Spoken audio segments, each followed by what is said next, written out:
கிறிஸ்துக்குள் பிரியமானவர்களே, கர்த்தரும் இரட்சகருமாய் இயேசு கிறிஸ்துவின் ஈடினியற்ற நாமத்தினாலே உங்கள் யாவருக்கும் என் அன்பின் வாழ்த்துக்களை தெரிவித்துக் கொள்கிறேன். தேவனர்லியாப்பம் பிரேயர் மினிஸ்ட்ரி சேனல் மூலமாக உங்களோடு சந்திப்பதில் மிகுந்த மகிழ்ச்சி அடைகிறேன். தினந்தோறும் இரவு நேரத்தில் 8 மணிக்கு பரிசுத்த வேதாந்திலிருந்து ஒரு பகுதி நாம் தியானித்து நம்முடைய குடும்ப பாதுகாப்பிற்காக நாம் ஜெபித்து வருகிறோம். நிறைய குடும்பத்திலே வேற வேற சூழ்நிலையிலே வேற வேற நாட்டுக்குள்ள இருந்து செய்தி கேட்குறீங்க. கர்த்தர் உங்களையும் உங்களுடைய குடும்பத்தையும் உங்களுடைய சந்ததியும் அபரிவிதமாக ஆசீர்வதிப்பார். இந்த வருஷம் தேவன் நமக்கு தந்த வாக்குத்தத்தம், சோதனை காலத்திற்கு தப்பும்படி நானும் உன்னை காப்பேன். சோதனை காலத்திற்கு தப்பும்படி நானும் உன்னை காப்பேன். இந்த வருஷத்துக்குள்ள தேவன் தந்த நமக்கு வாக்குத்தத்தம். தேவன் நம்ம குடும்பத்தை ஆசீர்வதிக்க விரும்புகிறார். எப்படி வாழ்ந்தால் ஆசீர்வதிப்பார்? எரேமியா 17ஆம் அதிகாரம் 5, 6 ஆகிய வசனங்கள்.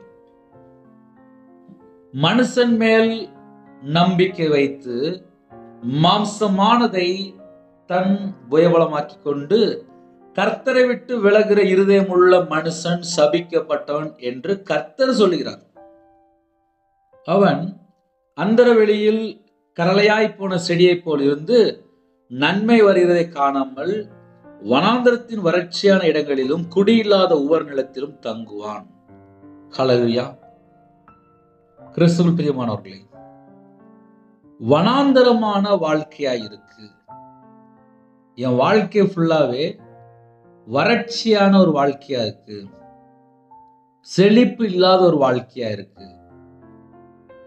நான் மனுஷன் பின்னாடியே ஓடிட்டு இருக்கிறேன், எனக்கு யாருமே இல்லையே, என் வாழ்க்கையில எனக்கு என்ன நடக்குன்னே தெரிய மாட்டுங்க, எனக்கு ஏன் இவ்வளவு பிரச்சனை, இவ்வளவு போராட்டம், நான் நல்லா தானே இருக்கேன், நான் நியாயமா தானே இருக்கேன், நான் உண்மையா தானே இருக்கேன், நான் ஞாயிற்றுக்கிழமை சர்ச்சுக்கு போறேனே, நான் கையில பைபிள் எடுத்து வாசிக்கிறேனே, நான் ஜெபம் பண்றேனே, ஆனா என் வாழ்க்கையில ஏன் வறட்சியான ஒரு வாழ்க்கை?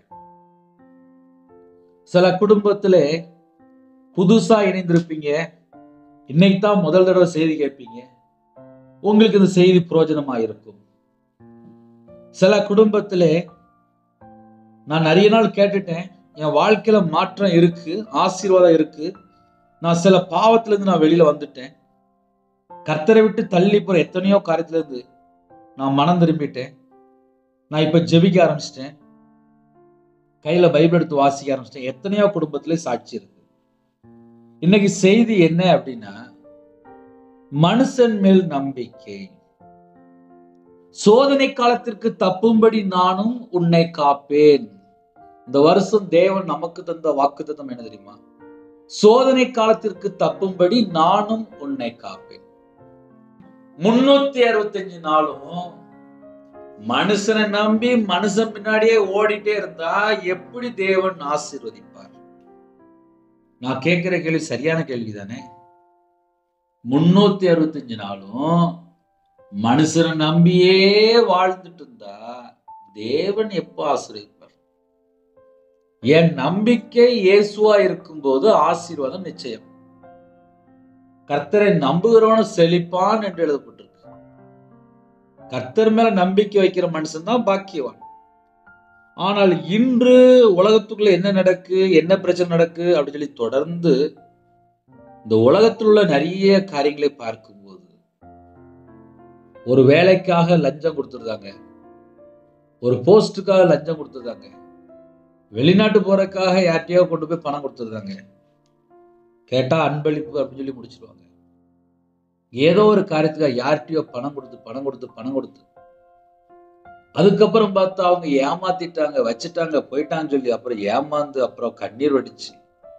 சில குடும்பத்துல என் கூடயே இருந்தாங்க, நான் அவங்கள நம்பிட்டேன், அவங்க நல்லவன் சொல்லி நம்பிட்டேன், ஆனா என்னை ஏமாத்திட்டாங்க, நான் மோசம் போயிட்டேன், எனக்கு நீதி கிடைக்காதா அப்படின்னு சொல்லி உட்கார்ந்து புலம்பி எழுதிட்டு இருப்பாங்க. எந்த மனுஷனும் மாயே என்று எழுதப்பட்டிருக்கு. அதுல ரவிராஜா இருந்தாலும் சரி, யாரா இருந்தாலும் சரி, உலகத்திலே நாளைக்கு காலையில ஒரு மனுஷன் உயிரோட இருக்கணும் அப்படின்னா தேவன் தான் உயிர் தரணும். அவருடைய நாமத்தை உயர்த்தினால் நம்ம குடும்பம் ஆசீர்வாதம். கர்த்தருடைய பிள்ளைகள் ஒரு மனுஷனை சார்ந்து யாரையோ சார்ந்து போகும்போது அந்த இடத்துலதான் பிரச்சனை, ஆபத்து எல்லாம் உள்ள வருது. அது படிக்கிற பிள்ளையா இருக்கலாம், காலேஜ் படிக்கிற பிள்ளைகளா இருக்கலாம். நிறைய குடும்பத்திலே வாலிப வயசுல நிறைய பையங்க மதுபான அடிமையிலே, சிகரெட்டு பழக்கத்திலே, போதை கஞ்சா பழக்கத்திலே, விபச்சார அடிமையில எப்படி போய் சிக்கி கொள்றாங்க அப்படின்னு சொல்லி பார்க்கும்போது மனுஷனை நம்பி கிளம்பி போயிடுவாங்க. யாரோ ஒரு ஃப்ரெண்டு, யாரோ ஒரு நபர் அப்படி சொல்லிட்டு கிளம்பி போயிடுவாங்க. அதுக்கப்புறம் பார்த்தா அவங்களோட வாழ்க்கையில விக்கிரத்துல போய் சிக்கி கொள்றாங்க, பாவத்துல போய் சிக்கி கொள்றாங்க. ஒரு பையன் ஜெபிக்க வந்தான், 28 வயசு. ஆன்லைன் கேம்ல ஒரு 1.5 லட்ச ரூபாய் இழந்திருக்கான். என்னன்னு சொல்லி பார்க்கும்போது இப்ப திருமணம் முடிஞ்சிட்டு அந்த பையன் ஒரு 7-8 வருஷமா சும்மா இருக்கும்போது கொஞ்சம் ஆன்லைன்ல போய் கேம் விளையாடுறான். அதுல கொஞ்சம் பணம் கிடைக்கும் போல இருக்கு. உடனே அடுத்தவள விளையாண்டுருக்கான். கிட்டத்தட்ட நிறைய லாஸ் ஆயிட்டு. இப்ப பார்த்தா கடன்காரங்க வீட்டு வாசல்ல வந்து நிக்கிறாங்க. ஃபைனான்ஸ்ல வாங்கியிருக்கான், அதிகமான வட்டிக்கு வெளியே வாங்கியிருக்கான். இப்ப அந்த பையனுக்கு நிம்மதி இல்லை. ஏன் நிம்மதி இல்லை அப்படின்னு சொல்லி பார்க்கும்போது ஒரு கேம் மேல நம்பிக்கை. ஆன்லைன்ல போய் நான் கேம் விளையாண்டாச்சுன்னா பணம் சம்பாதிச்சிடலாம். அப்ப அந்த பையனுடைய நம்பிக்கை எதுவா இருந்துச்சு அப்படின்னா அந்த கேம் மேல, ஆன்லைன் கேம் மேல ஒரு நம்பிக்கை. ஒரு வாலிப பிள்ளையா இருக்கலாம், ஒரு வாலிப பையனா இருக்கலாம். யார் மேல நம்பிக்கை வைப்பாங்க அப்படின்னா கூட இருக்கிறவங்க மேல நம்பிக்கை வச்சுப்பாங்க. கொஞ்ச நாள் பழகி பார்ப்பாங்க, ஏமாத்திடுவாங்க. சில நேரத்துல கண்ணீர் வாழ்க்கையா மாறிடும். அதுக்கப்புறம் உட்கார்ந்து புலம்புவாங்க, நான் நல்ல காலேஜ் படிச்சிருக்கிறேனே, நான் நல்ல டிகிரி வாங்கியிருக்கேனே, என் வாழ்க்கையில ஏன் கண்ணீர் வாழ்க்கையா மாறிட்டு அப்படின்னா அந்த கூட இருக்கிற ஒரு நபரை மட்டும் நம்பி ஏமாந்துருப்பாங்க. ஏமாந்ததுனால அவங்களோட வாழ்க்கை கண்ணீரா மாறிடும். சில குடும்பத்திலே ஃப்ரெண்டை நம்பி, கூட இருக்கிறவங்களை நம்பி பணம் கொடுப்பாங்க, தொழில்ல பார்ட்னரா இருப்பாங்க, வேலை செய்யற இடத்துல கூட இருக்கிற நம்பி மோசம் போயிருவாங்க. சில குடும்பத்துல தோல்வி அடைஞ்சிருவாங்க. சில குடும்பத்துல எடுக்கிற எல்லாமே முயற்சி ஃபுல்லாவே ஃபெயிலா இருக்கும். இதுக்கெல்லாம் பின்னாடி என்ன பிரதர் இருக்கு, இவ்வளவு காரியம் வருது என்ன செய்ய அப்படின்னா வறட்சியான ஒரு வாழ்க்கை, பாலைவனம் அப்படிம்பாங்க, ட்ரையான ஒரு வாழ்க்கை. இதுக்கெல்லாம் பின்னாடி என்ன காரணம் அப்படின்னா கர்த்தரை விட்டு ஒரு மனுஷன் விலகுறான். இதைத்தான் நம்ம கண்டுபிடிக்கணும். நம்ம நைட் நேரத்துல என்ன செய்தி அப்படின்னா ஒரு மனுஷனோட வாழ்க்கையில எப்படிலாம் மிஸ்டேக் வருது. ஏன்னா என் வாழ்க்கையில நான் கர்த்தரை விட்டு தள்ளி போய் நான் மிஸ்டேக்கா வாழ்ந்துட்டேன்ப்பா. ஏன்னா நான் கையில பைபிள் எடுத்து வாசிக்கவே இல்லை. கையில பைபிள் எடுத்து வாசித்ததுக்கு அப்புறம் தெரியுது பைபிளுடைய லா சட்டம்லாம் வேற மாதிரி இருக்கு. அப்ப சின்ன வயசுல இருந்து நான் ஒரு வியாபாரத்துல இருந்தேன், கடன்ல கஷ்டப்பட்டேன். அதுக்கப்புறம் நடுரோட்டுக்கு வந்துட்டேன். கிட்டத்தட்ட ஒரு 1/2 கோடியை காணும். அதுக்கப்புறம் பார்த்தா கையில பைபிள் எடுத்து வாசித்து பார்த்தா மனுஷனை நம்பினதுனாலதான் என் வாழ்க்கையில ஒரு 1/2 கோடியை காணும். அப்ப என்ன அர்த்தம் அப்படின்னா மனுஷனை நம்பி எங்கெல்லாம் யாரெல்லாம் போறாங்களோ அவங்களோட வாழ்க்கை கண்ணீரா மாறிடும். ஆசீர்வாதம் இல்லாத வீட்டுக்குள்ள என்ன இருக்கும், கண்ணீர் தான் இருக்கும். சில வீட்டுல எனக்கு ஒரு 10 லட்சம் கடன் இருக்கு, 15 லட்சம் கடன் இருக்கு, நான் சொந்தக்காரங்களை நம்பிட்டேன், சொந்தக்காரன்ட்ட பணம் கொடுத்துட்டேன், நான் ஏமாந்துட்டேன் அப்படின்னு சொல்லி புலம்பிட்டு இருப்பாங்க. நான் பணம் கொடுத்தேன் தரல, நகை கொடுத்தேன் தரல, நீ ஏமாத்திட்டான், என் சொத்தை ஃபுல்லா எழுதி வாங்கிட்டான் அப்படின்னு சொல்லி ஏகப்பட்ட காரியம் மற்றவங்க மேல கைய காமிப்பாங்க. செஞ்ச தப்பு ஃபுல்லா நம்ம, ஆனா மற்றவங்க மேல நம்ம கைய காமிப்போம். அப்ப என்ன ஆயிருது அப்படின்னா நான் கரெக்டான ஆளு, அவங்கதான் தப்புன்னு சொல்லி நம்ம கைய காமிச்சிருவோம். அதுவும் தப்பு தான். நம்ம மனுஷனை நம்பினதுதான் நம்ம முதல்ல தப்பு. நம்ம வாழ்க்கையில தப்பு எங்க ஆரம்பிக்கு, எங்க பிரச்சனை ஆரம்பிக்குன்னு சொல்லி பார்க்கும்போது நான் மனுஷனை நம்புறேன், அதனால என் வாழ்க்கையில எனக்கு பிரச்சனை வருது. மனுஷனை நம்பி வாழும்போது என் வாழ்க்கையில எனக்கு சாபமா மாறுது. நான் மனுஷனை நம்பி சில காரியத்தை செய்யும் போது அதுல சில குறைகள் வருது. அது எப்படி போட்டிருக்கு அப்படின்னா கர்த்தரை விட்டு விலகும் போதுதான் அந்த பிரச்சனை ஆரம்பிக்கும். கர்த்தர் மேல நம்பிக்கையா இருக்கும்போது அந்த குடும்பம் ஆசீர்வாதமா இருக்கும். இப்ப கையில லேட்டஸ்டா செல்போன் இருக்கு, காலையில் சின்ன ஜெபம் பண்ணிடுவாங்க, ராத்திரி சின்ன ஜெபம் பண்ணிடுவாங்க. கொஞ்ச நேரம் கையில் எடுத்து பைபிள் வாசிப்பாங்க. இதெல்லாம் போயிட்டுருக்கும். ஆனால் அந்த கையில் செல்ஃபோன் இருக்குல்ல, அதில் ஒரு 5-6 மணி நேரம் யார்கிட்டயாவது பேசுவாங்க. அது கூட இருக்க ஃப்ரெண்டாக இருக்கலாம், யாரோ ஒரு நபராக இருக்கலாம். அவங்களுக்கு பிடிச்ச நபர்கிட்ட பேசிட்டு இருப்பாங்க. ஒரு 2 மணி நேரம் 3 மணி நேரம் பேசுவாங்க. அப்படி இல்லை அப்படின்னா 2-3 மணி நேரம் படம் பார்ப்பாங்க, நாடகம் பார்ப்பாங்க. எப்படியாவது ஒரு 3 மணி நேரம் 6 மணி நேரத்தை வேஸ்ட் பண்ணிடுவாங்க. ஒண்ணுமே இல்லை, ஃபோனும் இல்லை, டிவி இல்லை அப்படின்னா பக்கத்து வீட்டில் போய் உட்காந்துருப்பாங்க. கையில பைபிள் எடுத்து வாசித்தோம், இருக்கிற நேரத்தை பிரயோஜனப்படுத்தணும் அப்படிலாம் இருக்காது. யார்கிட்டயாவது தேவையில்லாமல் ஒரு 2 ஃபோன் அடிச்சு நல்லா இருக்கியா அப்படின்னு சொல்லிட்டு அப்படியே ஆரம்பிச்சு ஒரு 2 மணி நேரம் போயிடும். சில குடும்பத்துல வியாதியில படுத்திருப்பாங்க, அவங்களே முடியாம இருப்பாங்க, அவங்க வேற. சில குடும்பத்துல வயசாயிரும், நிம்மதி இருக்காது, பிள்ளைகள் பேசாது, கணவர் பேச மாட்டாங்க, சொந்தக்காரன் ஃபுல்லா யாரும் பேச மாட்டாங்க, முடியாத சூழல் இருப்பாங்க, அவங்க வேற யார்ட்டையாவது பேசிட்டு இருப்பாங்க.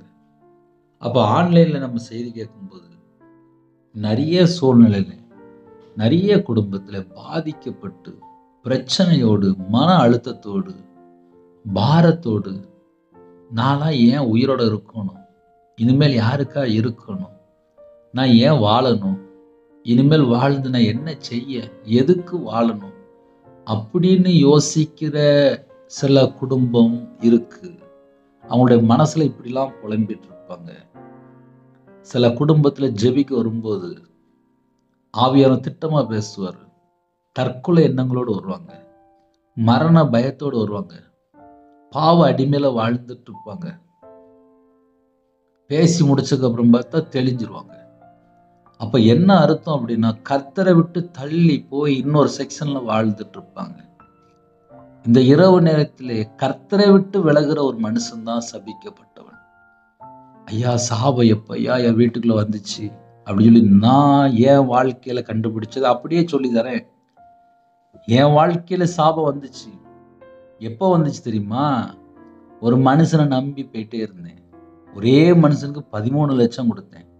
மாந்திரிகம் பண்ண, விக்கிரத்துக்கு, சொந்த காசுலேயே ஜோனியம். ரவிராஜ் அழகா ஒரு 13 லட்சம் ஒரு மனுஷன் நம்பி கொடுத்துருக்கேன். அதனால 2 மாடி வீடை வித்து நடுரோட்டுக்கு வந்து வியாபாரத்தை விட்டு எல்லாம் விட்டுட்டு வெளியில வந்துட்டேன். கையில் எடுத்து பைபிள் வாசித்த தெரியுது, மனுஷனை நம்பி போனலப்பா, பைபிள் என்ன போட்டிருக்கு அப்படின்னு சொல்லி உட்கார்ந்து பொறுமையா வாசித்து பார்த்தா போட்டிருக்கு, மனுஷனை நம்புற மனுஷன் சாபத்துல இருக்கிறான், கர்த்தரை விட்டு விலகும் போது சபிக்கப்பட்டவன் என்று எழுதப்பட்டிருக்கு. ஏன் ஒரு மனுஷன் கர்த்தரை விட்டு விலகுறான்?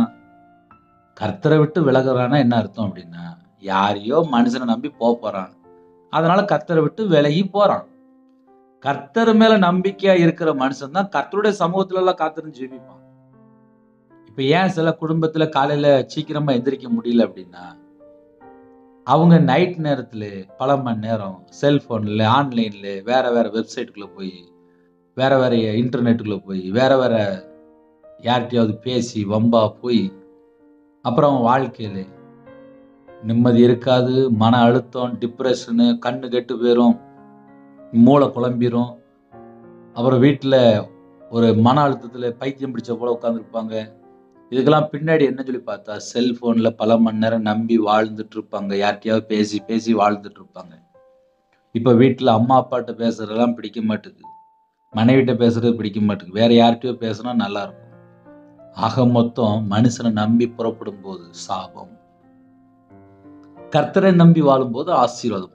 ஆனா கர்த்தரை விட்டு விலகிற இருதயம் உள்ள மனுஷன் தான் சபிக்கப்பட்டவன். அப்ப சாபத்தினுடைய ஸ்டெப் எங்க ஆரம்பிக்கு, எங்க தொடங்குது அப்படின்னா, கர்த்தரை விட்டு தள்ளி போறான். ஒரு மனுஷன் கர்த்தரை விட்டு தள்ளி போறானாலே அந்த வீட்டுக்குள்ள பிரச்சனை வந்துடும். நல்லா கவனிச்சு பாருங்க. சில வீட்டுல சின்ன வயசுல சர்ச்சில் கொயரா இருப்பாங்க, பிள்ளைகள் சர்ச்சிலேயே பிறந்து வளர்ந்துட்டு இருக்கும், நல்ல அழகா வளர்ந்துட்டு இருக்கும், வாலிப வயசுலேயே கரெக்டா வந்துருவாங்க. காலேஜ் படிக்கிற ஸ்டேஜ்ல, அதுக்கப்புறம் அடுத்த வேலைக்கு போற ஸ்டேஜ்ல வெளியில இருப்பாங்க, வேற யாரு கூட ஃப்ரெண்டோட சேர்ந்து வேற இங்கேயும் அங்கேயும் சுத்துவாங்க. அன்னைக்கு பார்த்தா கையில பைபிள் எடுத்து வாசிக்க மாட்டாங்க, அன்னைக்கு பார்த்தா முழங்கால் போட்டு ஜெபம் பண்ண மாட்டாங்க, அன்னைக்கு பார்த்தா தேவனை தேட மாட்டாங்க, அம்மா அப்பாட்ட பேச மாட்டாங்க. கேட்டேன், அம்மா நான் வெளியில இருக்கமா, ஃப்ரெண்டோட போயிட்டு இருக்கமான்னு சொல்லிட்டு இஷ்டம் போல சுத்த ஆரம்பிச்சிருவாங்க. கர்த்தரை விட்டு தள்ளி போகும்போதா ஒரு ஆக்சிடென்ட்டோ, ஒரு பிரச்சனையோ, ஒரு பாவத்துக்குள்ளேயோ, ஒரு தண்ணி அடிக்கிற பாவத்துக்குள்ளேயோ, ஒரு விபச்சார அடிமைக்குள்ளேயோ, ஒரு மதுபான எங்கேயாவது ஒரு சிகரெட் பழக்கத்துல எங்கேயோ போய் சிக்கி கொள்வாங்க. அவங்க கரெக்டா சர்ச்சுக்கு போயிட்டு வந்து கரெக்டா வீட்டுக்குள்ள அம்மா அப்பா கூட கூட இருந்தால் எந்த ஒரு பாவத்திலையும் போய் சிக்கி கொள்ள மாட்டாங்க. ஒரு மனுஷன் கர்த்தரை விட்டு தள்ளி போறான்னாலே அவன் எங்கேயோ ஒரு சாபத்துக்குள்ள சிக்கி கொள்ள போறான்னு அர்த்தம். அப்ப ஆவிக்குரிய வாழ்க்கையில ஒரு மனுஷன் எப்படி இருக்கிறான், என்ன செய்யறான், ஏது செய்யறான்னு சொல்லி கரெக்டா நம்ம இன்னும் ஆவிக்குரிய வாழ்க்கையில வளரணும், நான் நல்லா இருக்கணும் அப்படின்னு சொல்லி யாராவது யோசித்தீங்க அப்படின்னா, உங்களுடைய ஐக்கியம் பிதாவோடும் குமாரனோடும் பரிசுத்தாவியோடும் இருந்துச்சுன்னா ஆசீர்வாதமா இருக்கும். நீங்க கையில பைபிள் எடுத்து வாசிட்டீங்கனாலே நீங்க கரெக்டா மாறிடுவீங்க. 2014 மாந்திரியத்துல கஷ்டப்படும் போது ஒரு பாஸ்டர்கிட்ட போய் ஜெபம் பண்ணோம். கர்த்தருடைய கிருபையினாலே என் வாழ்க்கையிலே ஒரு பெரிய ஒரு அற்புதம் நடந்துச்சு. அதுக்கப்புறம் என்னோட வாழ்க்கையில 2015 2016 கையில பைபிள் எடுத்து வாசிக்க ஆரம்பிச்சேன். 2015 கையில பைபிள் எடுத்து வாசித்தேன். ஒரு நாளைக்கு 7 மணி நேரம் 8 மணி நேரம் உட்காந்து வாசிப்பேன். எனக்கு ஜெபம் பண்ண தெரியாது. நான் கையில பைபிள் எடுத்து வாசித்துட்டே இருப்பேன். அழுது வாசிப்பேன், புலம்புவேன். ஏன்னா 50 லட்ச ரூபா கடன், 55 லட்ச ரூபா கடன். அதுக்கப்புறம் கையில பைபிள் எடுத்து வாசிக்கும் போது வசனத்தின் மூலியமாக என் வாழ்க்கையில நான் என்னென்ன மிஸ்டேக்கா இருக்கேன் அப்படியே ஒவ்வொன்றா வெளிப்படுத்த ஆரம்பிச்சார். அதுக்கப்புறம் என்னோட வாழ்க்கையிலே நான் எங்கெல்லாம் கர்த்தரை விட்டு தள்ளி போறேன் எல்லாவற்றையும் அறிந்து கொண்டேன். அதுல நான் எங்க முதல்ல என்னோட வாழ்க்கையில முதல் ஸ்டெப் எங்க நஷ்டம் எங்க வந்துச்சு அப்படின்னு சொல்லி பார்க்கும்போது எரேமியா 17:5-6 தான் எனக்கு இந்த வசந்த மூலியமா என் கூட பேசினார். ஏன்னா மனுஷனை நம்பி ஞாயிற்றுக்கிழமை சர்ச்சுக்கு போறதை விட்டுட்டேன், மாந்தரியத்துக்கு பணம் கொடுக்க ஆரம்பிச்சிட்டேன், விக்கிரத்துக்கு பல லட்சங்கள் கொடுக்க ஆரம்பிச்சிட்டேன், மனுஷனை நம்பி லட்சமா கொடுக்க ஆரம்பிச்சிட்டேன். என் கையில் உள்ள காசுலாம் போயிட்டு என் வாழ்க்கையில நான் நடுரோட்டுக்கு வந்துட்டேன். அப்போ அதுக்கு பின்னாடி என்ன இருந்துச்சு, என்ன பிரச்சனை என்ன பிரச்சனை என்ன பிரச்சனை என்ன பிரச்சனை என்ன பிரச்சனை என்ன பிரச்சனை சொல்லி ஜாதகம் பார்த்தேன். இப்படி எல்லா பக்கமும் நான் போய் யார்கிட்டாவது போய் பேசிட்டு இருப்பேன். இந்த பிரச்சனை நான் வெளியில வரணும், என்ன செய்யணும் அப்படின்னு சொல்லி எல்லாரையும் போய் பார்த்து பேசினேன். லாஸ்ட் ஒரு பக்கம் போனாலும் எனக்கு பதில் கிடைக்கல. சர்ச்சில் போய் ஜெபம் பண்ண ஆரம்பிச்சேன், கண்ணீரோடு ஜெபிக்க ஆரம்பிச்சேன். அதுக்கப்புறம் கையில பைபிள் எடுத்து வாசிக்க ஆரம்பிச்சேன். கையில பைபிள் எடுத்து வாசித்தது தெரியுது, மனுஷன் மேல் நம்பிக்கை வைத்து ஒரு குடும்பத்திலே மனுஷன் மேல நம்பிக்கை வச்சதுக்கு அப்புறம் அவன் வாழ்க்கையில ஏதோ ஒரு பிரச்சனை வரத்தான் செய்யும். ஏன்னா நான் அனுபவிச்சிருக்கேன். என் வாழ்க்கையில நான் பல சூழல்ல மனுஷன் மேல நம்பிக்கை வச்சு ஓடி ஓடி ஓடி ஓடி என்னை ஏமாத்திருக்காங்க. நான் நிறைய முறை ஏமாந்துருக்கேன். மனுஷனை நம்பி போவேன், அப்புறம் அங்க போய் ஏதாவது ஒரு இதுல போய் சிக்கிக்கிடுவேன். அப்புறம் மறுபடியும் ஐயோ என் வாழ்க்கையில நஷ்டமாயிட்டா அப்படின்னு சொல்லிட்டு மறுபடியும் வெளியே வருவேன். இதெல்லாம் நிறைய நடந்திருக்கு. கர்த்தருடைய கிருபையினால உயிரோட இருக்கேன், அவ்வளவுதான். அப்ப இரவு நேரத்துல செய்தி என்ன அப்படின்னா, மனுஷன் மேல நம்பிக்கை வச்சுட்டாங்க அப்படின்னா அங்க ஒரு நஷ்டம், ஒரு குறைவு, ஒரு பிரச்சனை, ஒரு போராட்டம், அங்க ஏதாவது ஒண்ணு வந்துடும். ஒரு சிம்பிளா சொல்றேனே, வேற வேற இடத்துல போய் தங்கி இருப்பாங்க. கூட இருக்கிற சில நபர்கள் அவங்க பாவத்துல வாழ்ந்தா இவங்களும் போய் அதுல போய் சிக்கி கொள்வாங்க. அது ஹாஸ்டல்ல இருப்பாங்க, வேற ஹோம்ல இருப்பாங்க, வேற வெளிநாட்டுல வேலை செய்யற இடத்துல கூட யாராவது இருப்பாங்க. இவங்க தேவனுக்கு பிரியமானபடி வாழ்ந்தால் கூட கூட இருக்கிற நபர் யாரு, நம்ம கூட இருக்கிற நபர் யாரு, அப்படிலாம் நம்ம ஆவிக்குரிய வாழ்க்கையில வளரணும் அப்படின்னா யோசித்து பார்க்கணும். பழைய ஏற்பாட்டிலே ஆபிரகாம் அப்படின்னா எல்லாருக்கும் தெரியும். ஆபிரகாமை புறப்பட்டு வா அப்படின்னாரு, உடனே புறப்பட்டாரு. ஆனா கூட லோத்து வந்துட்டாரு. அந்த லோத்தை விட்டு பிரிஞ்சதுக்கு அப்புறம் தான் ஆபிரகாமுடைய வாழ்க்கையில ஆசீர்வாதம். அதே போல நம்ம கூட தேவையில்லாமல் யார் இருக்கிறாங்களோ அவங்க விலகினதுக்கு அப்புறம் தான் நம்ம குடும்பத்தை தேவன் ஆசீர்வதிப்பார். ஒரு குடும்பத்திலே தேவன் ஒரு மனுஷனை ஆசீர்வதிக்கணும் அப்படின்னா சில லோத்துகள் கூட இருப்பாங்க, வீட்டுக்குள்ளே இருப்பாங்க, வெளியே தெரியாது. நம்மளை ஏமாத்தி ஏமாத்தி ஏமாத்தி ஏமாத்தி திருட்டுத்தனமா சாப்பிட்டுட்டு இருப்பாங்க, வெளியே தெரியாது. சில குடும்பத்துல புருஷன் பொண்டாட்டிக்கு நடுவுல யாராவது கூட மூணாவது நபர் யாராவது ஒரு ஆள் இருப்பாங்க. வீட்டுக்குள்ளே இருப்பாங்க, வெளியே தெரியாது. அவங்கள பார்த்தா நம்பிக்கையோட வச்சிருப்பாங்க. கேட்டா என் வீட்டில் அவங்க நம்பிக்கையா இருக்கிறாங்க அப்படிம்பாங்க. தேவன் மேல நம்பிக்கை வைக்காமல் மனுஷன் மேல நம்பிக்கை வைக்கும் போது பிசாசு உள்ள வருவான். ஏன் பிசாசு உள்ள வந்தான் அப்படின்னு சொல்லி பார்க்கும்போது, கர்த்தர் மேல நம்பிக்கை வைக்காமல் மனுஷனை சார்ந்து கொள்ளும் போது அந்த பிரச்சனை உள்ள வருது. மனுஷன் மேல எப்படி நம்பிக்கை வைக்கணும் அப்படின்னா, மனுஷனை நம்பினாதான் நம்ம வாழ்க்கை ஏதாவது ஒவ்வொரு காரியம் நம்ம செஞ்சுட்டு இருப்போம், பணம் கொடுத்துட்டு இருப்போம், பணம் வாங்கிட்டு இருப்போம், இப்படி எல்லாமே நடந்துட்டு இருக்கும். சுவாசம் உள்ள மனுஷனை நம்புவதை விட்டு விடுங்கள் சொல்லி வேதம் சொல்கிறது. ஆனா இன்னைக்கு உலக மக்கள் உலகத்துக்குள்ள போகும்போது யாரை நம்பி போறோம்? மனுஷன் நம்பிதான் போறோம். நம்ம கர்த்தரை சார்ந்து கொண்டால் கர்த்தர் நம்ம கூட இருப்பார். மனுஷன் மேல் நம்பிக்கை வைத்து மாம்சமானதை தன் புயபலமாக்கி கொண்டு எனக்கு எல்லாம் தெரியும், எனக்கு எல்லாம் தெரியும், இந்த மனுஷன் நல்லவன் தான், இவங்க நல்லவங்க தான், இவங்க நல்லவங்க தான், இவங்க நல்லவங்க தான் சொல்லிட்டு இவங்களாவே ஒரு முடிவு எடுத்துக்கிடுவாங்க. நாளைக்கு காலையில ஒரு மனுஷன் உயிரோட தான் உண்டு. இதுதான் கடைசி காலம். இந்த கடைசி காலத்துல கர்த்தருடைய வருகையில நம்ம பரலோகத்துக்கு போகணும் அப்படின்னா நம்ம ஆவிக்குரிய வாழ்க்கையில நம்ம யாரை நம்பிட்டு இருக்கிறோம்? கொரோனா நேரத்துல எத்தனையோ மரணம் வந்துச்சு. பையனை நம்பி வாழ்ந்துட்டு இருந்தாங்க. அடுத்த நாள் காலையில பார்த்தா பையன் இல்லை. புருஷனை நம்பி வாழ்ந்துட்டு இருந்தாங்க. அடுத்த நாள் காலையில பார்த்தா புருஷன் இல்லை. சொந்தக்காரங்களை நம்பி வாழ்ந்துட்டு இருந்தாங்க. அடுத்த நாள் காலையில பார்த்தா சொந்தக்காரங்க உயிரோட இல்லை. இதான் கொரோனா ரிப்போர்ட். நம்ம யாரை நம்பி நம்பி நம்பி நம்பி வாழ்றோமோ அவங்க அடுத்த நாள் காலையில இருந்தாதானே உயிரோட இருந்தானே உண்டு. அப்ப நம்ம நம்பிக்கை கர்த்தர் மேல இருந்துச்சு அப்படின்னா நமக்கு ஜீவனும் தீர்காயுசுமானவர் அப்படின்னு சொல்லி எழுதப்பட்டிருக்கு. அவரே நமக்கு ஜீவனும் தீர்காயுசுமானவர். அவரை நம்பறதை விட்டுட்டு வேற யாரையோ நம்பி நம்பி நம்பி நம்பி நம்பி ஐயோ என்னை ஏமாத்திட்டான், ஐயோ என்னை ஏமாத்திட்டான், ஐயோ என்னை ஏமாத்திட்டான். நிறைய குடும்பத்துல யாரையோ நம்பி ஏமாந்து சில நேரத்துல என் புருஷன் என்னை ஏமாத்திட்டான் அப்படின்றாங்க. என் வாழ்க்கையில நான் சராசரி மனுஷனா வேலை பார்த்தேன். வியாபாரத்தில் இருக்கும்போது மனைவிட்ட இருக்கிற எல்லா நகையும் கேட்டு வாங்கினேன். பேங்க்ல கொண்டு வச்சேன், வியாபாரம் பார்த்தேன், எல்லாம் நஷ்டமாச்சு, எல்லாம் போயிட்டு என்னை நம்பி தான் கொடுத்தேன், அப்படியே காணாம போயிடும். குடும்பத்துக்குள்ளே ஒவ்வொரு நேரத்திலையும் ஒவ்வொரு பிரச்சனைகள் வரும். இதெல்லாம் தாண்டி தான் நம்ம பரலோகத்துக்கு போய் சேரணும். அநேக உபத்திரங்கள் வழியாக தான் நம்ம பரலோகத்துக்கு போறோம். எந்த மனுஷனும் மாயை தான். மனுஷன் மேல நம்பிக்கை வச்சாலே அதுக்கப்புறம் அவங்களோட வாழ்க்கையில ஒரு இடறுதல், ஒரு குழப்பம், ஒரு பிரச்சனை, ஏதோ ஒரு நேரத்துல மன அழுத்தத்துல போய் சிக்கி விடுறாங்க. நான் சில மன அழுத்தத்துல இருக்கிறவங்கள நான் பார்த்திருக்கேன். பைத்தியம் பிடிச்ச நிலைமையில இருப்பாங்க, பைத்தியமாவே இருப்பாங்க. அப்ப அவங்களோட வாழ்க்கையில என்ன நடந்துச்சு அப்படின்னு சொல்லி பார்க்கும்போது கூட இருக்கிறவங்க நம்பி வாழ்ந்துட்டு இருப்பாங்க. அவங்க ஒரு சின்ன காரியத்துல ஏமாத்தினா கூட அவங்களால தாங்க முடியாது. தேவனையும் நம்புவாங்க, கூட இருக்கிற மனுஷனையும் நம்புவாங்க. நான் உங்களை எவ்வளவு நம்பி இருந்தேன், என்னை ஏமாத்திட்டீங்களே அப்படின்னு சொல்லி புலம்பிடுவாங்க.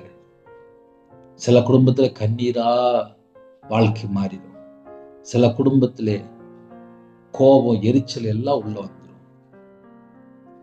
மனுஷன் மேல் நம்பிக்கை வைக்கும் போதுதான் இந்த ஆபத்து உள்ள வருது. சுவாசம் உள்ள மனுஷனை நம்புவதை விட்டு விடுங்கள் என்று வேதம் சொல்கிறது. மாம்சமானதை தன் புயபலமாக்கி கொண்டு கர்த்தரை விட்டு விலகிற இருதயம் உள்ள மனுஷன் சபிக்கப்பட்டவன் என்று கர்த்தர் சொல்கிறார். ஒரு குடும்பத்துல பிரச்சனை உள்ள வந்துட்டு அப்படின்னா என்ன செய்யணும்? நம்ம நார்மலா யோசித்து பார்ப்போமே. கர்த்தரை விட்டு விலகியாச்சு, அதுக்கப்புறம் வாழ்க்கையில எப்படி நிம்மதி இருக்கும்? கர்த்தரை விட்டு விலகினாதான் நிம்மதியே இருக்காது. நிறைய குடும்பத்துல ஏன் வளர்ச்சி இல்லாத ஒரு வாழ்க்கை? கரளையாய் போன செடியை போல் இருந்து அந்தர வெளியில் என்று எழுதப்பட்டிருக்கு.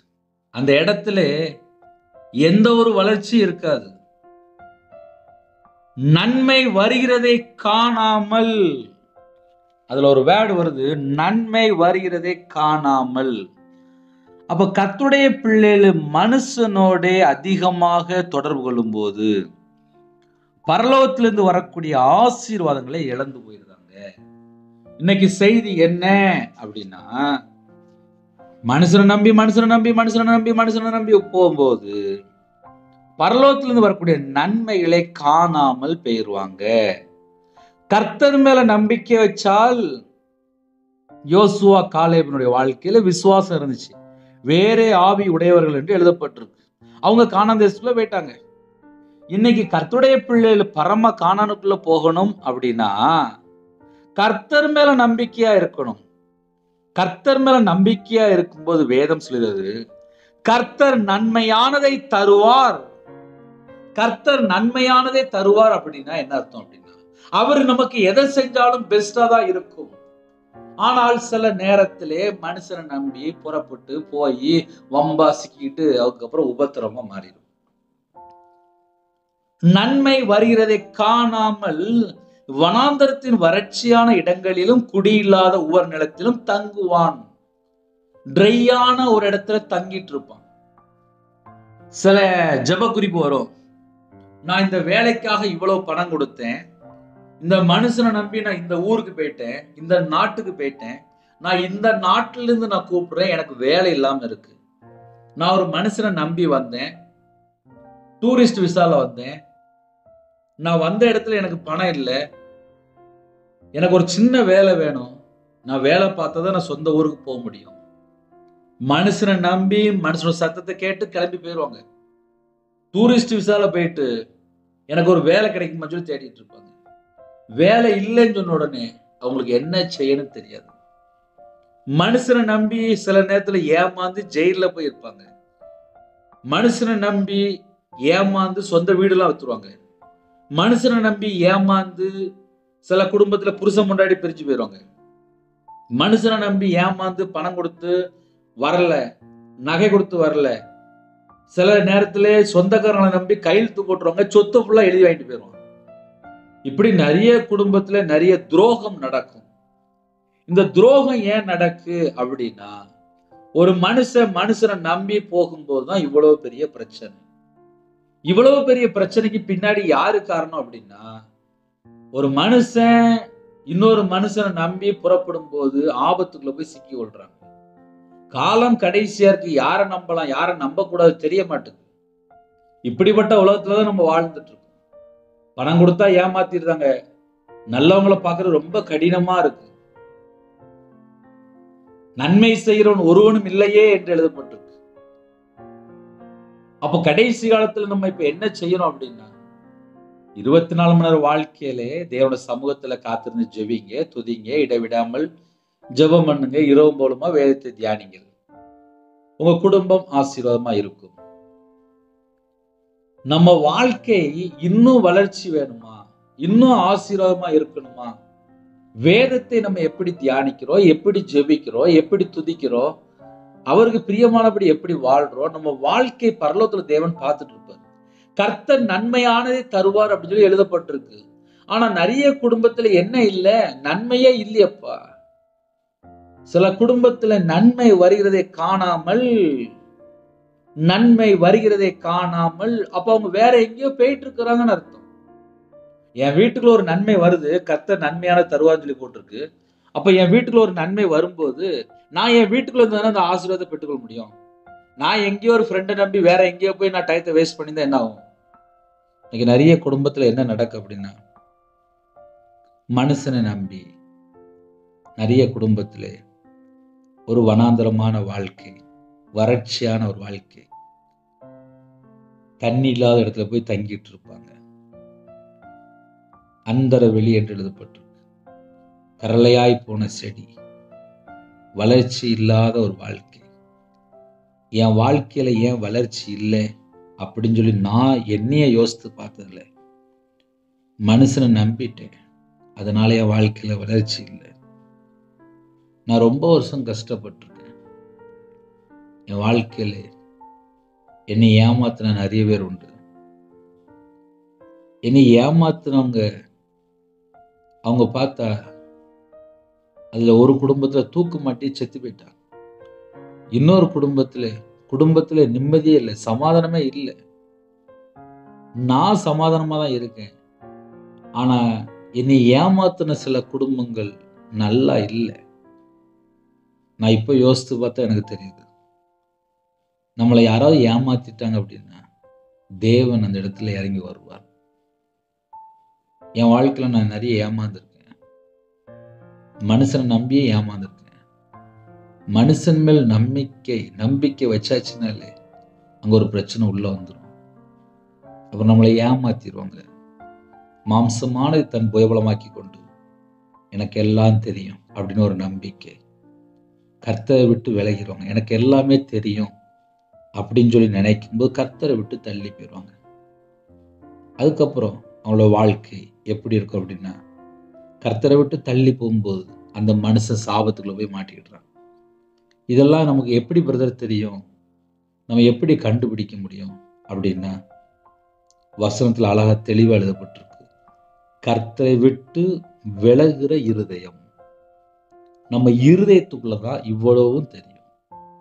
வெளியில தெரியுதோ இல்லையோ, நம்ம இருதயத்துக்குள்ள தெரியும். நான் கர்த்தரை விட்டு தள்ளி போறேன்னா, நான் கர்த்தருக்குள் தான் இருக்கிறேன்னா, நான் தேவனோட சமூகத்துல தான் இருக்கிறேன்னா, இல்லை நான் கர்த்தரை விட்டு தள்ளி போய் நான் வாழ்றேன்னா, எல்லாம் தெரியும். இதெல்லாம் எப்படி கண்டுபிடிக்கலாம் அப்படின்னா, நம்ம இருதயத்துக்குள்ளே நம்ம என்னென்ன மிஸ்டேக்ல இருக்கோம் அழகா நம்ம கண்டுபிடிக்கலாம். ஒரு குடும்பம் கர்த்தரை விட்டு தள்ளி போகும்போது இவ்வளவு பிரச்சனை இருக்கு. அதே நேரத்தில் கர்த்தரை விட்டு தள்ளி போய் சாபத்துல இருக்கிறவங்களை எப்படி கண்டுபிடிக்கலாம் அப்படின்னா, வளர்ச்சி இல்லாத ஒரு வாழ்க்கையா இருக்கும். அவங்க வீட்டில் வரக்கூடிய ஆசீர்வாதத்தை அவங்களால கண்டுபிடிக்க முடியாது. அவங்க வாழ்க்கையே வனாந்தரமான வாழ்க்கையா இருக்கும். அந்த வனாந்தரமான வாழ்க்கையில நிறைய பேர் கூட இருக்க மாட்டாங்க. வறட்சி இல்லாத இடத்துல தான் அவங்க வாழ்ந்துட்டு இருப்பாங்க. குடி இல்லாத உவர் நிலம் என்று எழுதப்பட்டிருக்கு. அப்போ குடி இல்லாத ஒரு உவர் நிலத்துல போய் யார் இருப்பா? பாலை நிலம். அங்க யார் இருப்பா? சாபத்துல இருக்கிறவங்க தான் அங்க இருப்பான்.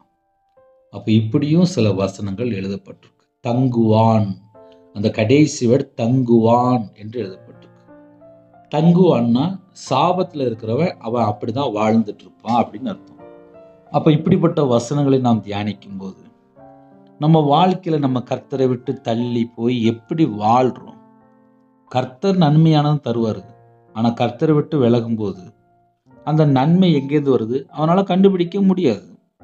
ஏன்னா அவன் கர்த்தரை விட்டு தள்ளி போய் வாழ்ந்துட்டு இருக்கான். கர்த்தருடைய பிள்ளைகள் இப்படிப்பட்ட செய்திகளை நீங்க கேட்கும்போது கொஞ்சம் கடினமா தான் இருக்கும். ஏன்னா நிறைய வீட்டில் யாரை நம்பி வாழ்றாங்க? மனுஷனை நம்பி தான் வாழ்றாங்க. எனக்கு அவன் உதவி பண்ணுவான், எனக்கு அவன் உதவி பண்ணுவான், எனக்கு அவன் உதவி பண்ணுவான். எந்த மனுஷனும் மாயையே. அப்போ அப்படிப்பட்ட ஒரு வாழ்க்கையில் நம்ம இருக்கும்போது நம்ம யாரை நம்பி போயிட்டுருக்கோம்? நம்ம அப்படி யோசித்து பார்ப்போமே. இந்த இரவு நேரத்திலே உங்கள் குடும்பம் ஆசீர்வாதமாக இருக்கணுமா? டெய்லி காலையில் நைட்டு அழகா கர்த்தரோட கிருபையினால 2 செய்தி வருது. 11 மணிக்கு ஒரு வாக்குத்தத்தம் வருது. டெய்லி ஒரு அரை மணி நேரம் 3/4 மணி நேரம் முடிஞ்சா கேளுங்க. 1 மணி நேரம் கூட நீங்கள் டயத்தை கொஞ்சம் செலவு பண்ணி கேளுங்க. கர்த்தருடைய வார்த்தையை கேட்கும்போது உங்கள் குடும்பம் கர்த்தர் ஆசீர்வதிப்பார். தேவனார்களே அப்போ மினிஸ் சேனலுக்காக தினம் 1 நிமிடமாவது கொஞ்சம் 1 நிமிடமாவது ஜெபிங்க. கடைசி காலத்தில் வாழ்கிறோம். ஜனங்கள் கர்த்தர் பக்கம் மனம் திரும்பணும். கர்த்தருடைய வருகையில நம்ம காணப்படணும். இந்த உலகத்தில் எத்தனையோ பாவ அடிமைகள், அக்கிரமம், கர்த்தரை விட்டு தள்ளி போற எத்தனையோ காரியங்கள் அதிகமாயிட்டு வருது. கர்த்தருடைய பிள்ளைகளை வேதத்தை தியானிப்போம், ஜெபிப்போம், ஆசீர்வாதங்களை பெற்றுக்கொள்வோம். சாட்சியுள்ள பிள்ளைகளை வாழ்றதுக்கு அர்ப்பணிப்போம். ஹல்லேலூயா. கடைசி வேடனா தங்குவான். கர்த்தரை விட்டு தள்ளி போகும்போது இப்படிப்பட்ட ஒரு வாழ்க்கை, சாபமான ஒரு வாழ்க்கைக்குள்ள போய் சிக்கி கொள்ளலாம். அதனால கர்த்தருடைய பிள்ளைகள் ஆசீர்வாதங்களை பெற்றுக்கொள்ள கர்த்தருக்கு பிரியமானபடி வாழ்ந்தாதான் ஆசீர்வாதம்.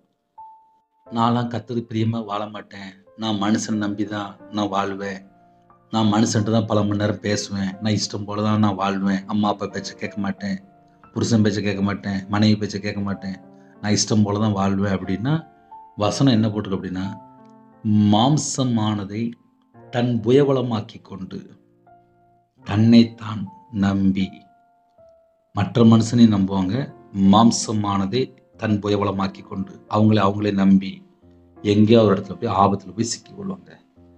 இல்லை, நான் ஒன்றுமே இல்லை, நான் களிமண், எந்த மனுஷனும் மாயை, சுவாசம் உள்ள மனுஷனை நம்பக்கூடாது, நான் கர்த்தரை மட்டும் நம்புகிறேன் அப்படின்னு சொல்லி ஒரு குடும்பம் இயேசுவை சொந்த இரட்சகராக ஏற்றுக்கொண்டு அவருக்காக வாழ ஆரம்பிச்சாச்சுன்னா அந்த குடும்பம் தான் ஆசீர்வாதம்.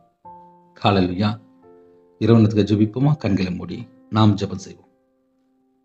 கிருபை மகிமை அந்த பரிசுத்தமுள்ள நல்ல தகப்பனே, உண்மை நன்றியோடு துதிக்கிறோம், சொல்கிறோம்ப்பா. உங்க பாதபடியில் வருகிறோம்ப்பா. இந்த நாளிலும் உங்க பிள்ளையோட திட்டமா பேசின கிருபைக்கா நன்றி. கர்த்தரை விட்டு விலகும் போதுதான்ப்பா எங்க வாழ்க்கையிலே ஆசீர்வாதம் இல்லாத ஒரு நிலைமை. கர்த்தர் மேல நாங்க நம்பிக்கை வைக்கும் போது எங்க வாழ்க்கையில இழந்து போன எல்லாவற்றையும் நாங்க பெற்றுக்கொள்ள முடியும். இனிமேல் எங்களோட வாழ்க்கையில எங்களை கூட நாங்க நம்ப மாட்டோம்ப்பா, எந்த மனுஷனையும் நம்ப மாட்டோம், கர்த்தரை மட்டுமே நம்புவோம். கர்த்தரை நம்பி ஆசீர்வாதங்களை பெற்றுக்கொள்ள எங்களை அர்ப்பணிக்கிறோம். ஜெபிக்கிற குடும்பத்தை ஆசிரியங்க. இரவு நேரத்திலே நைட் டியூட்டில் இருக்காங்க, நைட்டு ட்ராவலிங் இருக்காங்க, கர்த்தர் ஆசிரியங்க, பாதுகாப்பு தாங்க. ஹாஸ்பிட்டலில் பலவீனத்தோடு படுக்கல எல்லா ஜனங்களையும் தொட்டு சுகமாக்கிட்டாங்க. கற்பத்தை நீங்கள் ஜெபிக்கிறாங்க, கர்த்தர் மனமறிங்க ஆசிரியங்க. மாசமாக இருக்காங்க, கர்த்தர் ஆசிரியங்க. டெலிவரி கொடுப்பாங்க, பரம வைத்தியர் கூடங்க. பிள்ளைகளோட வாழ்க்கையில் வயசு அதிகமாகிட்டு போகுது, எல்லா தடையெல்லாம் நீக்கி ஆசிரியங்க. குறைகள் குற்றங்களை மன்னித்து ஆசிரியங்க. சிறு பிள்ளைகள் முதல் கொண்டு முதியோர் எல்லாரையும் கர்த்தர் கறந்துட்டு ஆசிரியங்க. படிக்கிற பிள்ளைகள் ஃபர்ஸ்ட் ரேங்க் எடுக்கணும், நல்லா படித்து எக்ஸாமில் கர்த்தர் கிருபை செய்யுங்க. திருமணம் முடிந்ததுக்கப்புறம் சமாதானம் இல்லாத சூழ்நிலை எல்லாவற்றையும் கர்த்தர் மாட்டித்தாங்க. டைவர்ஸ் பிரச்சனை ஓடிட்டுருக்கு, பிரிவினை, சில குடும்பத்தில் விக்கிர வழிபாடு, பாவ அடிமை, மதுவான அடிமை, சில குடும்பத்தில் மாந்திரியம், பிள்ளி சுனம், ஏவலில் கட்டப்பட்ட நிலைமை, இந்த எல்லா செத்த கிரியெல்லாம் இயேசு கிறிஸ்து ரத்தத்தினால் இயேசு கிறிஸ்து நாமத்தை சுட்டி அறிக்கப்படட்டும். இரவு நேரத்தில் வெளிநாட்டில் இருக்காங்க, கர்த்தருடைய பாதுகாப்பு வேணும். வேற நாட்டில் வேற ஊரில் இருக்காங்க, கர்த்தருடைய பாதுகாப்பு வேணும்.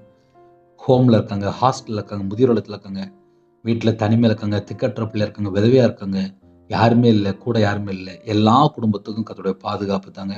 கடன் பிரச்சனைக்கு எல்லா ஜனங்களையும் உங்களுடைய கரத்தில் அப்படின்னும் கர்த்தர் கூட இருங்க. உங்கள் நாம மகிமைப்படட்டும். உங்கள் பிள்ளைகளுடைய தேவையிலெல்லாம் கர்த்தர் சந்திங்க. இந்த வருஷத்துலே அப்பா நீங்கள் எங்களோட பேசணும் ஒவ்வொரு வார்த்தைக்காக ஸ்தோத்திரம். தேவனர்லி அப்போ மினிஸ் சேனலுக்காக ஸ்தோத்திரம். உங்களுடைய கரத்தில் அர்ப்பணிக்கிறோம். எல்லா குடும்பத்துடைய குறைகள் குற்றங்கள் எல்லாவற்றையும் மன்னிங்க. நைட் நேரத்தில் சீக்கிரமாக படுத்துங்க, அது கிருபை செய்யுங்க. வரக்கூடிய காரியத்தை வெளிப்படுத்துங்க. தேவையில்லா சொப்பனங்கள் எல்லாவற்றையும் விளைக்கிறங்க. உங்களோட ரத்த கோட்டைகளை வேலடைத்து மூடி மறைத்து கர்த்தர் பாதுகாத்துங்க. இந்த நாளையும் எல்லா காரியத்திலும் கர்த்தர் கூட பாதுகாத்து கிருபைக்காக உண்மை நன்றியோடு துதிக்கிறோம், சொல்லியும்ப்பா. நைட் நேரத்தில் சீக்கிரமாக படுத்துங்க. அதிகாலையில் உங்களுடைய சமூகத்தில் கண் வெளித்து ஜெபிக்கிறது கிருபை செய்யுங்க. எங்களோட ஆவியை உங்களுடைய கரத்தில் அப்படின்னோம். எங்கள் இருதயத்துக்குள்ளே கர்த்தரா இயேசு கிறிஸ்து ராஜா வாசம் பண்ணுங்க. எங்கள் வீட்டுக்குள்ளே நீங்கள் வாங்கப்பா. நீங்கள் வந்தால் சமாதானம், விடுதலை, ஆசீர்வாதம், சந்தோஷம் எங்கள் வீடு முழுதும் அப்பா விசேஷமாக இயேசு கிறிஸ்து ரத்தத்திலே விட்டும் உங்களுடைய அக்கினினால் மூடுங்க ராஜா. ஒவ்வொரு குடும்பத்தையும் கர்த்தர் பாதுகாத்துங்க. கர்த்தரை விட்டு தள்ளி போகிற எந்தெந்த பாவ காரியம் இருக்கோ அந்த காரியத்தில் எங்களை விடுதலை தாங்க ராஜா. உமக்கு பிரியமானபடி உண்மையாக வாழ எங்களை அர்ப்பணிக்கிறோம், நேர்மையாக வாழ அர்ப்பணிக்கிறோம். கர்த்தருடைய வருகைகளை காணப்படணும், அது மாத்திரமல்ல பரிசுத்தமாக வாழ அர்ப்பணிக்கிறோம்ப்பா. எங்களுடைய வாழ்க்கையிலே குறைகள் குற்றங்கள் பாவங்கள் எல்லாவற்றையும் கர்த்தர் மன்னித்து உங்களுடைய ரத்தத்தினால கழுவி சுத்திகரிங்க. இரவு நேரத்தில் ஜெபித்த எல்லா குடும்பத்தையும் கர்த்தர் பொறுப்படுத்துங்க. நிறைய குடும்பத்தில் உள்ளத்தில் பாரம் இருக்குது, எல்லா பாரத்தையெல்லாம் நீக்கிருங்க. இந்த வருஷத்துடைய தேவையிலெல்லாம் கர்த்தரே கூட சந்திங்க. உங்கள் கரத்தில் அப்படிங்க. சிறுபிள்ளை முதல் கொண்டு முதியோர் எல்லாரையும் உங்களுடைய கரத்தில் அப்படிங்க. வீடு கட்டுறாங்க, எல்லா வாசல் திறந்தாங்க. இந்த வருஷத்தில் யாரெல்லாம் என்னென்ன காரியத்தை ஜெபிக்கிறாங்க எல்லா தடையெல்லாம் நீக்கி நல்ல வேலை தாங்க. எல்லா குடும்பத்தையும் கர்த்தர் பொறுப்படுத்துங்க. உங்கள் நாம மட்டுமே விடட்டும். உங்களுடைய கரத்தில் தாழ்த்து துதி கன மகிமை எல்லாம் ஒவ்வொருவருக்கு செலுத்துகிறோம். இயேசு கிறிஸ்து பிதாவே, ஆமீன். தேவனுக்கே மகிமையுண்டாக. கர்த்தர் தாமே உங்களை உங்கள் குடும்பத்தின் சகல காரியத்திலும் சம்பூர்ணமாக திருப்தியாக கர்த்தர் கொடுத்து அபரிதமாக ஆசீர்வதிப்பாராக. ஆமீன். கிறிஸ்துவுக்குள் பிரியமானவர்களே, தினமும் ஒரு நிமிடமாக ஜெபிங்க. அதிகாலையில் 3 மணிக்கு ஜெபிக்கிறோம். அதையும் தொடர்ந்து கேளுங்கள். இரவு நேரத்தில் தூங்கும் முன்பாக ஜெபிக்கிறோம். ஆவிக்குரிய வாழ்க்கையில வளர, நம்முடைய வாழ்க்கையில நம்ம கர்த்தரை விட்டு எங்கெல்லாம் தள்ளி போகிறோம், எப்படிலாம் வளரணும், நிறைய காரியங்கள். என்னுடைய வாழ்க்கையில நான் உலகத்துலேருந்து எப்படி வெளியில் வந்தேன், ஆவிக்குரிய வாழ்க்கையில் வளர நான் எப்படிலாம் கஷ்டப்பட்ட அநேக காரியங்கள் பேசி கொண்டு வருகிறேன். தொடர்ந்து கேளுங்கள். 9363064181 நம்பர் கொண்டால் நாங்கள் உங்களுக்காக குடும்பத்தில் ஜெபிப்போம். God bless you.